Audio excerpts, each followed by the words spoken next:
Кампанията ще премине под наслов "Превенция от ранна криминализация на деца, живеещи на територията на община Враца". Проблемът с противообществените прояви сред подрастващите остава встрани от общественото внимание, а за важността на неговото решаване показва партньорството на организациите, подкрепили проекта за превенция. Доста хора сме се обединили под една идея, а именно да помогнем за тази превенция и за този факт, който вече не е доста популярен, не се дава гласност за това, че има проблем свързан с криминализацията сред децата.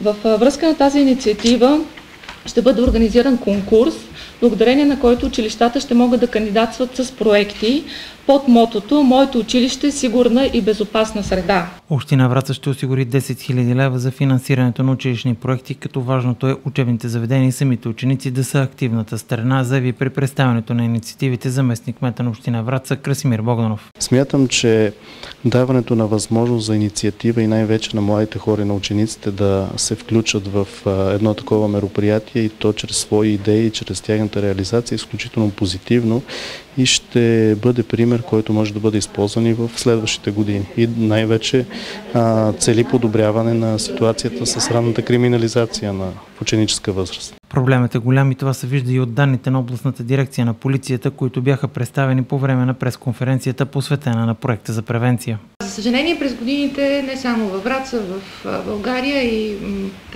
в регионален и глобален мащаб, детската престъпност става неразделна част от новините.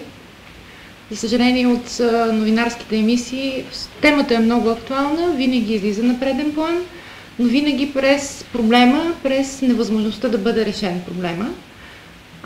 Статистиката сочи само за Враца, ако се концентрираме тук, ръст от 14% обща криминална престъпност детска за 2010.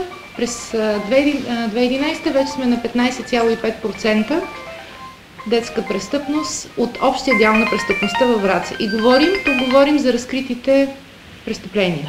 Инициативите ще продължат до края на 2013 година, като се очаква това да промени нагласите сред учениците и да доведе до намаляване на детската престъпност.